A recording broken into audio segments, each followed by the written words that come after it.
കർത്താവിൽ ഏറ്റവും അനുഗ്രഹിക്കപ്പെട്ടവരെ, അഡ്വെന്റ് ടോക്സിലെ 13-ാം ദിനം ഏവർക്കും സ്വാഗതം. നമ്മുടെ ഒരു ജീവിതം എന്ന് പറഞ്ഞാൽ വളരെ ഒരു മനോഹരമായൊരു ജീവിതം അല്ലേ? ചിലവർ സന്തോഷിക്കും, ചിലവർക്ക് ദുഃഖം, ഭാരം, സങ്കടം, വേദന, രോഗം, മനസ്സിൽ സമാധാനമില്ല, അസ്വസ്ഥത. എന്ത് നന്മ ചെയ്താലും അത് തിന്മയായി തീരും. പ്രിയമുള്ളവരെ, നമ്മളൊന്ന് ചിന്തിക്കണം. ഇത്രം പ്രാർത്ഥിച്ചിട്ടും ഇത്രം ദൈവമായി വിശ്വാസത്തിൽ ജീവിച്ചിട്ടും എന്തുകൊണ്ടായിരിക്കും ഈ ചെറിയ ചെറിയ പ്രശ്നങ്ങൾ നമ്മുടെ ഉള്ളിലേക്ക് കടന്നു വരുന്നതെന്ന് ആരെങ്കിലും ചിന്തിച്ചിട്ടുണ്ടോ? ഒന്ന് ചിന്തിക്കണം. എന്തിനായിരിക്കും? എന്താണ് ഇതിൻ്റെ അർത്ഥം? ഒന്ന് ചിന്തിച്ചു നോക്കണം. പ്രിയമുള്ളവരെ, ഇന്നത്തെ ഒരു സുവിശേഷ ഭാഗം വിശുദ്ധ ലൂക്കോസ് എഴുതിയ സുവിശേഷം 2-ാം അധ്യായം 11-ാം വാക്യം നമ്മൾ ഇപ്രകാരം കാണാം. ദാവീദിന്റെ പട്ടണത്തിൽ നിങ്ങൾക്കായി ഒരു രക്ഷകൻ, കർത്താവായ ക്രിസ്തു ഇന്ന് ജനിച്ചിരിക്കുന്നു. നമ്മൾ ആദ്യം മനസ്സിലാക്കണം, ദാവീദിന്റെ പട്ടണം എന്താണ്?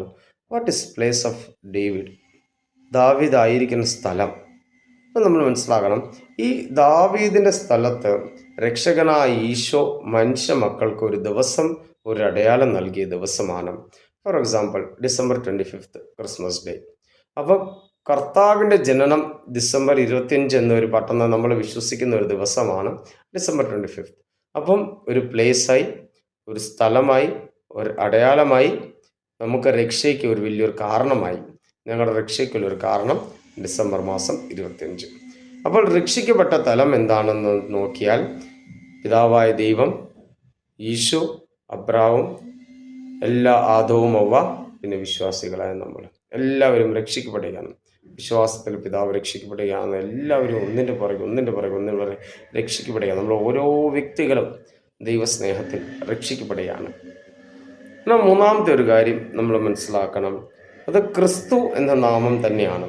അപ്പം നമ്മൾ മനസ്സിലാക്കണം, രക്ഷകനായ കർത്താവ്, ദൈവ കർത്താവ് രക്ഷകനിൽ കൂടെ നമുക്കൊരു താൽക്കാലികമായ ഒരു ടീച്ചറിനെയോ ഒരു പ്രീച്ചറിനെയോ അല്ലെങ്കിൽ ഒരു രാജാവിനെ അല്ല നൽകിയത്.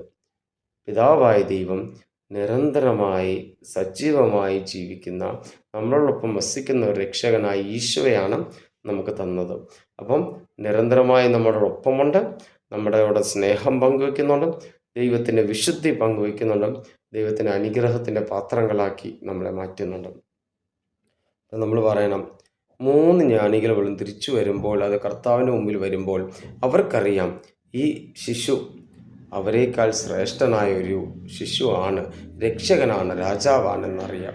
പ്രിയമുള്ളവരെ, നേരത്തെ ഞാൻ പറഞ്ഞല്ലോ, നമുക്ക് സങ്കടമുണ്ട്, ഭാരമുണ്ട്, ദുഃഖങ്ങളുണ്ട്, വേദനകളുണ്ട്, എല്ലാ അസ്വസ്ഥതകളുണ്ടെന്നും. ഈ രക്ഷകൻ വന്നിരിക്കുന്നത് ഇതെല്ലാം എടുത്തു കളയാൻ വേണ്ടിയാണ്. രക്ഷകൻ കടന്നത് ഇതെല്ലാം മാറ്റാൻ വേണ്ടിയാണ് വന്നിരിക്കുന്നത്. അപ്പോൾ ആ രക്ഷകനെ നമുക്ക് ഹൃദയത്തോടെ ചേർത്ത് വെച്ചുകൊണ്ട് നമുക്ക് പ്രാർത്ഥനയോടെ നമുക്ക് ഈ ക്രിസ്മസിനെ സ്വീകരിക്കാം.